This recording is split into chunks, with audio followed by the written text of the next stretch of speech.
বান্দরবান লামার সরুইতে বালু উত্তোলনের মহোৎসব। লামা প্রতিনিধি মোহাম্মদ আলমগীরের পাঠানো তথ্যচিত্রে দেখুন বিস্তারিত।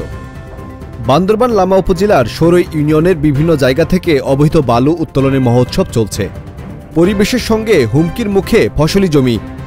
সরুই ইউনিয়নে বিভিন্ন জায়গায় ড্রেজার মেশিন বসিয়ে অবৈধভাবে বালু তোলা হচ্ছে, যা পরিবেশের জন্য হুমকি।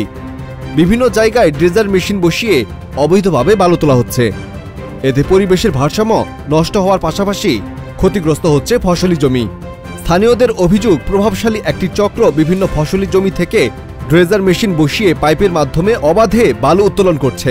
প্রতিবাদ করতে গেলেই তারা হুমকি দেয়। প্রশাসনিকভাবে নিষেধ থাকলেও আইন অমান্য করে তারা সর্বত্র এ কাজ করছে। এমনকি নিরীহ মানুষের ফসলি জমি দখল করে বালু উত্তোলন করছে।